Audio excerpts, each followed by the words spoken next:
এই প্রথম এই 25 বছরের ক্যারিয়ারে শাকিব খান আজকে র্যাম্পে হাঁটলেন এবং তাও আবার আমার সাথে। অনেক বড় একটি আয়োজন এবং মানুষদের যে অ্যাপ্রিসিয়েশন এবং মানুষদের যে ভালো লাগা ভালোবাসা অনেক দূর নিয়ে যাবে ফ্যাশন ইন্ডাস্ট্রিকে। এবং ফ্যাশন ইন্ডাস্ট্রি আমার মনে হয় যে আমরা ছোটোবেলায় যখন FTV দেখতাম, ফ্যাশন টিভি দেখতাম, তখন মনে হতো যে কবে এরকম শো করব বা কবে এরকম আমাদের দেশে র্যাম্প নিয়ে অনেক বড় শো হবে।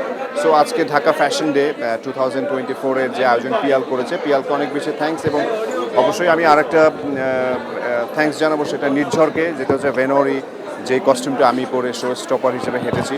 এবং আমাদের দেশের অনেক সুপারস্টার এবং আমাদের দেশের অনেক নায়ক নায়িকা অভিনেতা, আমাদের দেশে অনেক সিঙ্গার অনেকেই ছিলেন। সো সুন্দর আয়োজন এবং এই আয়োজনের সাথে থাকতে পেরে আমারও খুব ভালো লাগছে। আজকে কি ঘটনাটা আমি ঘটিয়েছি আপনারা সবাই দেখতে পাচ্ছেন।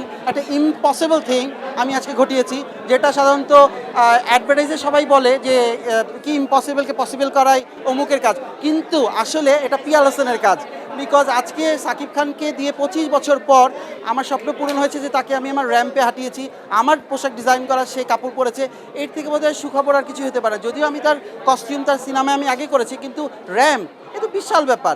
বম্বেতে যেরকম শাহরুখ খান হাঁটেন মানিশ মালহোত্রার কস্টিউম পরে মানিশ মালহোত্রার শোতে, আজকে আমার শোতে আমার কস্টিউমে শাকিব খান হেঁটেছে। সো আমি তো নিজেকে মানিশ মালহোত্রা মনেই করতে পারি স্বাভাবিকভাবে। ঢাকা ফ্যাশনটা তো আসলে এবার প্রথমবার না, এর আগে দুবার করা হয়েছিল।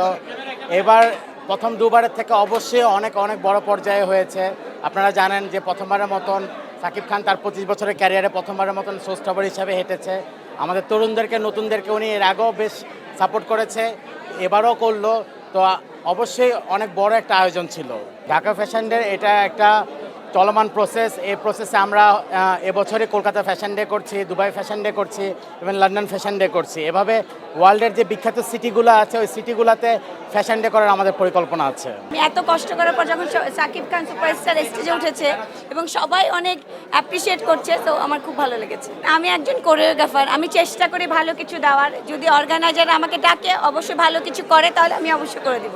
বুঝতেই পারিনি যে এত বড় একটা আয়োজন ওরা এত সুন্দর করে যারা অর্গানাইজ করেছে সবাই খুব কাছের মানুষ।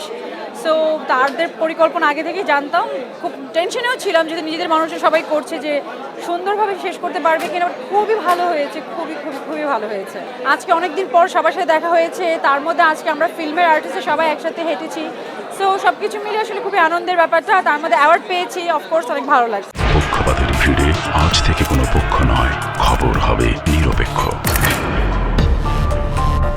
বানোয়ার তথ্যবাদ, খবর হবে নিখাদ। ভেঙে গুজবের শিখ, খবর হবে নির্ভীক। এলো খবরের কাগজ, নিখাদ, নির্ভীক, নিরপেক্ষ।